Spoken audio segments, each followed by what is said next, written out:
Story 1. The Girl in the Quarry. I haven't touched my mountain bike in 3 weeks, and to be honest, I'm seriously considering selling it on Craigslist just so I never have to look at the tires again.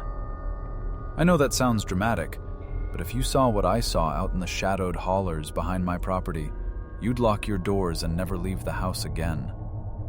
I live in eastern Kentucky, right on the edge of where the suburbs bleed into the real, deep wilderness. It's beautiful country, dense forests, rolling hills, and plenty of isolation.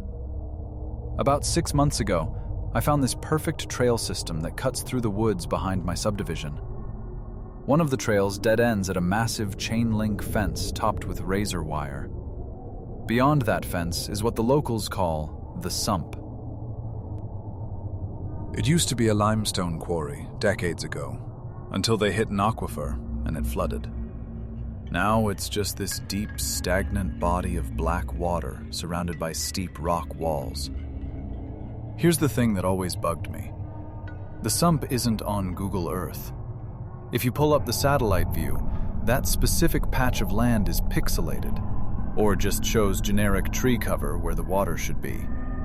There are U.S. government property and biohazard signs every 50 feet, which makes 0 sense for an old rock quarry. I usually ride that trail loop in the evenings to unwind after work. It's a grueling 5-mile ride, mostly uphill, with a nice coast back down past the quarry fence. The incident started 2 weeks ago. It was late, maybe 8 p.m., and the sun was already dipping below the ridge. As I was pedaling past the fence line, I heard this wet, slapping sound, like someone hitting a wet towel against a rock. I stopped and scanned the woods, but the tree line was dead silent. I brushed it off as a deer or a coyote and finished my ride.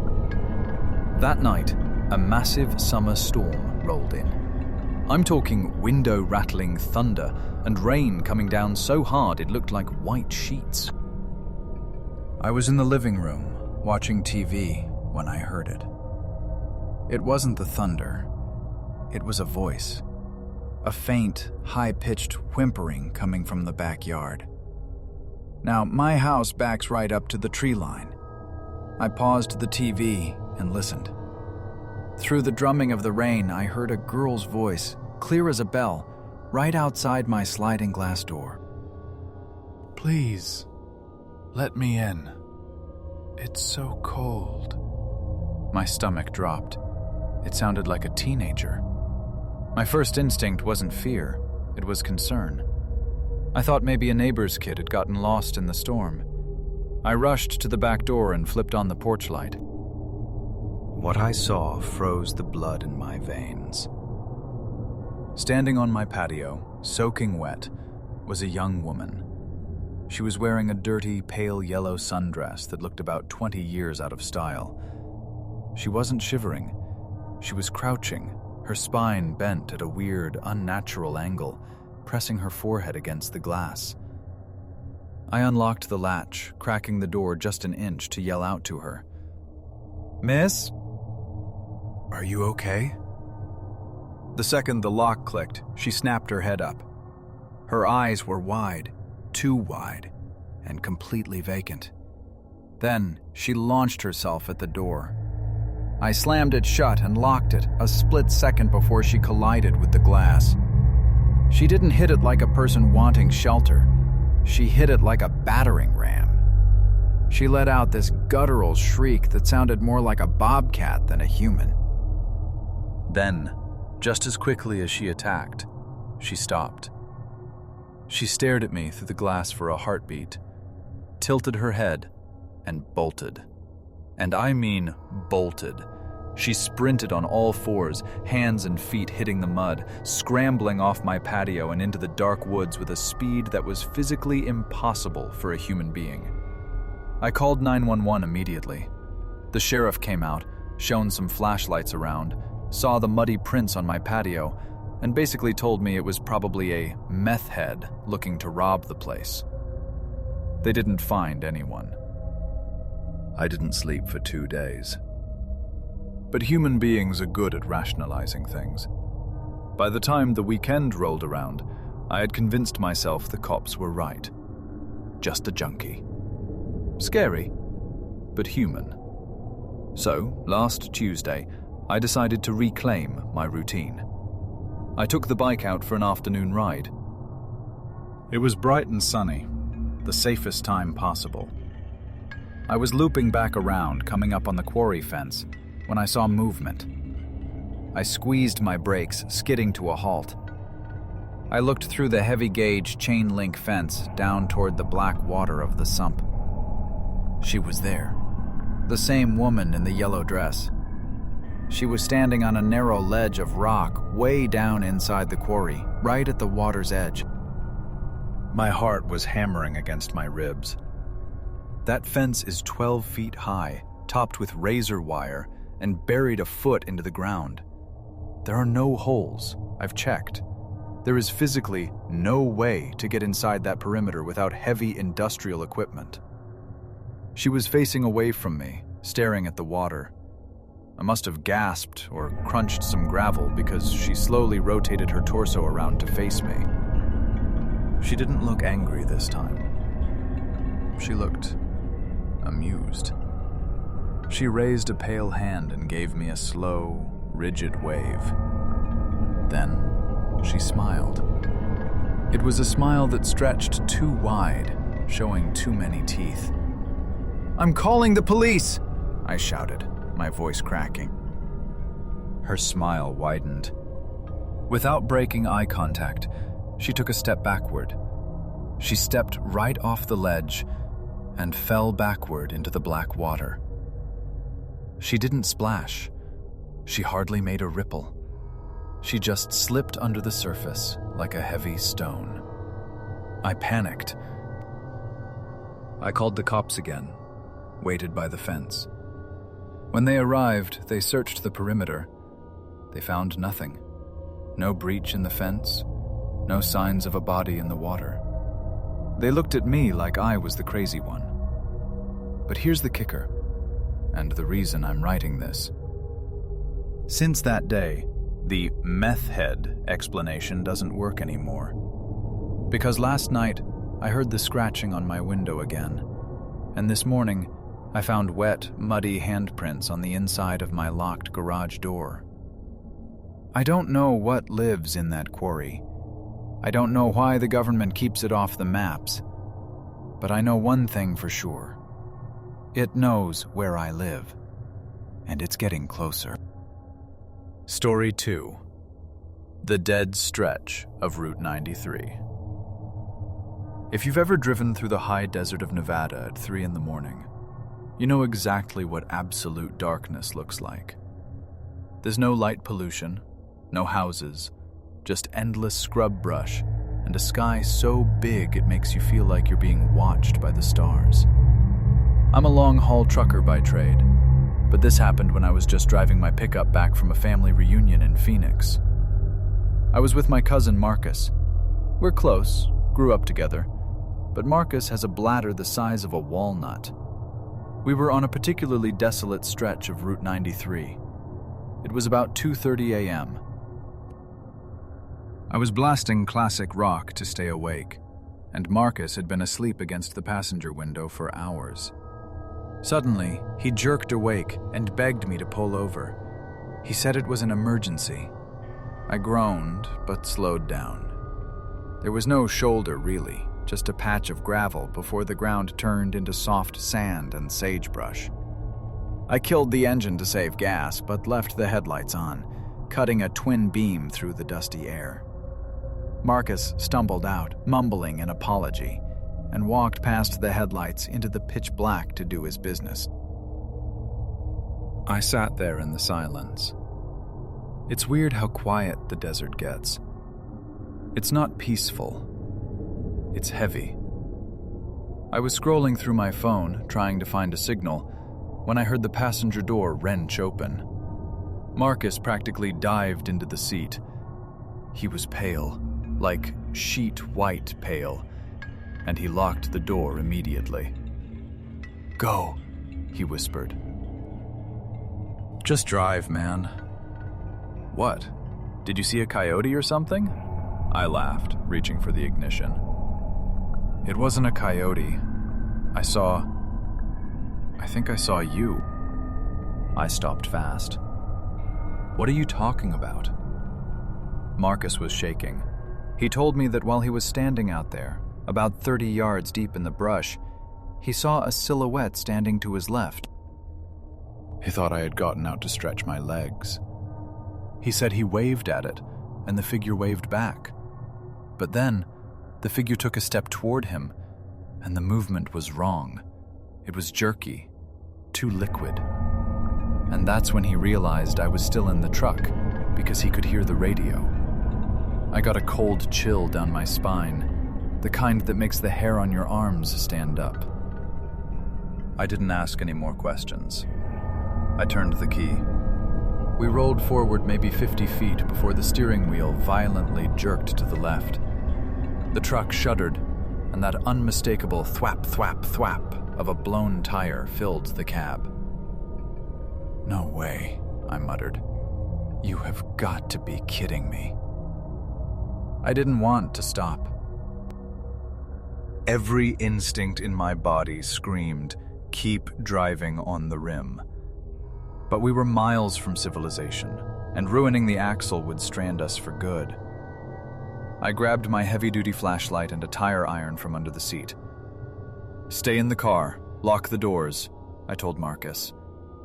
I jumped out. I went straight to the rear driver's side tire. It wasn't just flat, it was shredded. And sticking out of the sidewall wasn't a nail or a sharp rock.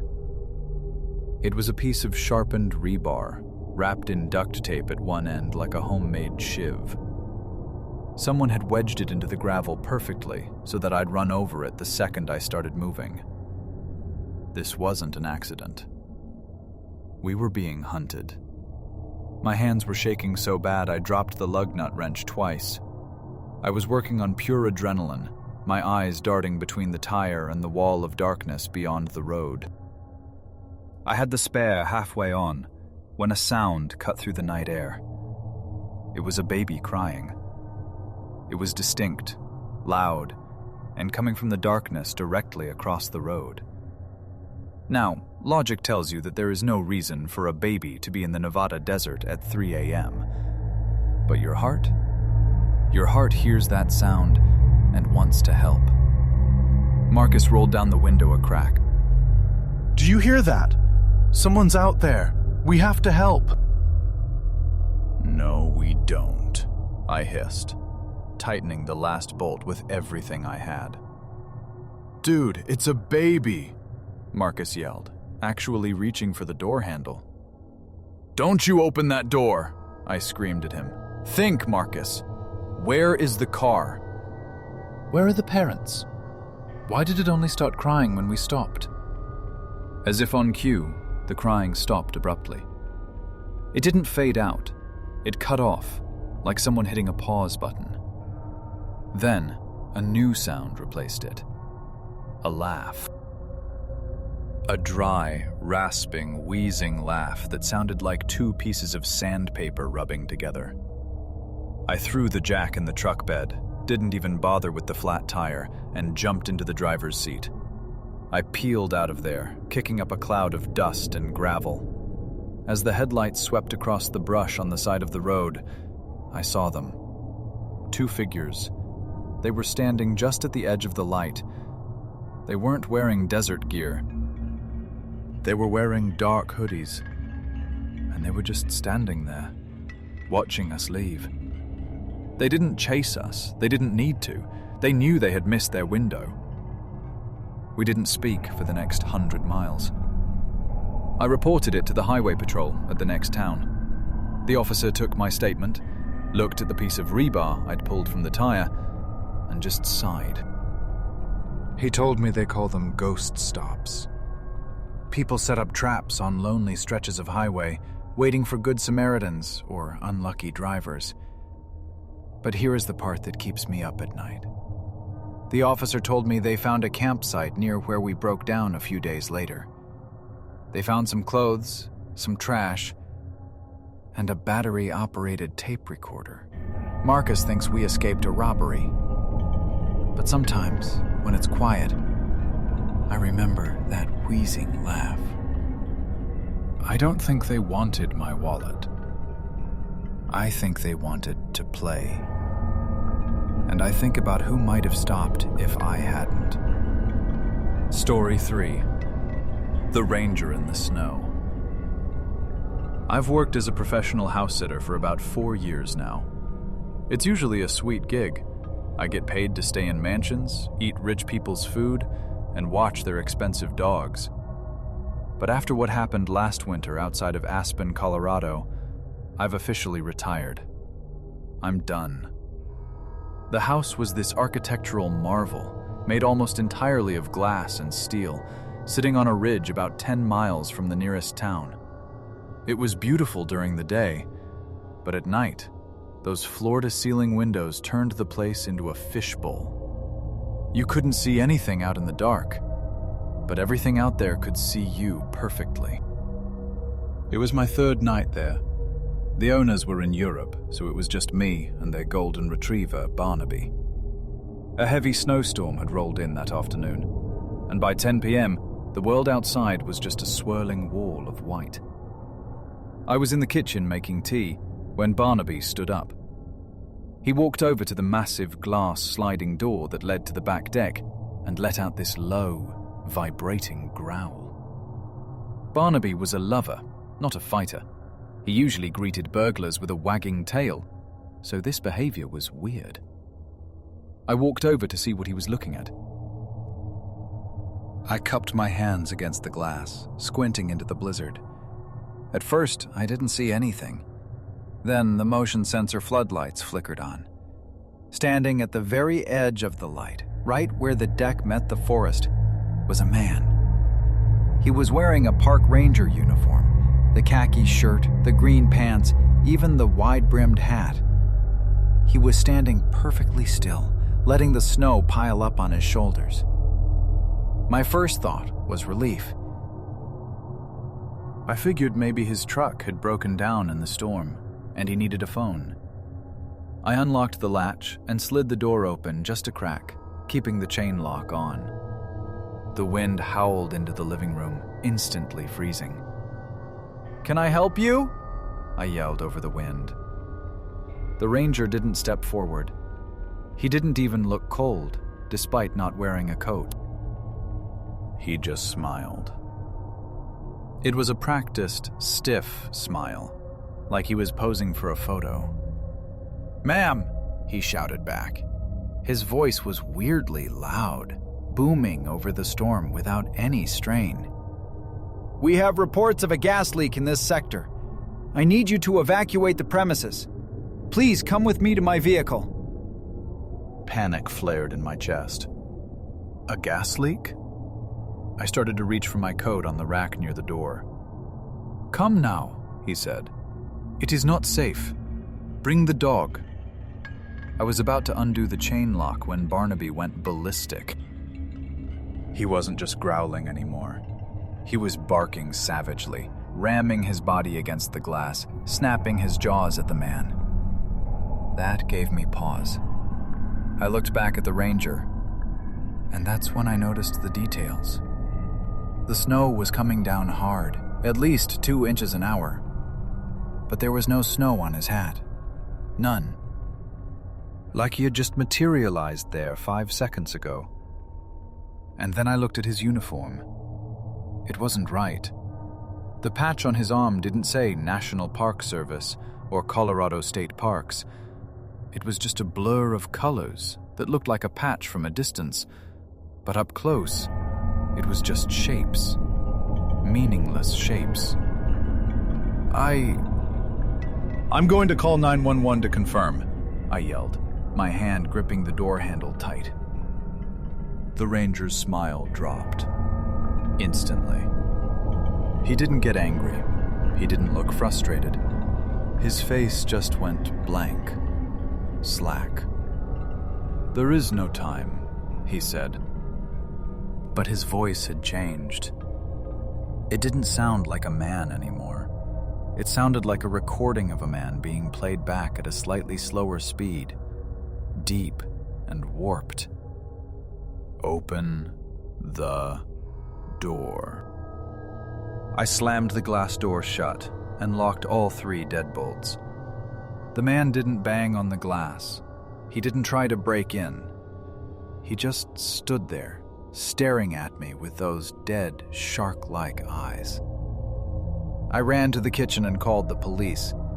The dispatcher told me there were no rangers in the area and definitely no gas leaks reported. She told me to lock myself in an interior room and that a deputy was about 40 minutes away due to the road conditions. I took Barnaby and hid in the pantry, clutching a kitchen knife. About 20 minutes later, while I was huddled on the floor, I heard a voice from right outside the house, near the pantry window. It was my voice. Not a similar voice. My voice. "Hello? Is anyone there?" I'm hurt. It was repeating a phrase I had said on the phone to my mom earlier that day, but the intonation was all wrong. It was mimicking me to try and lure me out. I stayed there, crying into the dog's fur, until I saw the red and blue lights of the sheriff's cruiser reflect off the snow outside. When the deputies searched the property, they found footprints on the back deck. But they weren't boot prints. They looked like bare human feet, but elongated. The toes were too long, and the stride length between the steps was nearly 7 feet, leading from the deck straight into the deep tree line.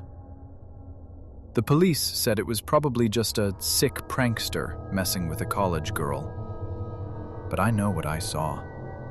I know that thing wasn't wearing a costume. It was wearing a disguise. And if my dog hadn't stopped me, I would have walked right out into the snow with it.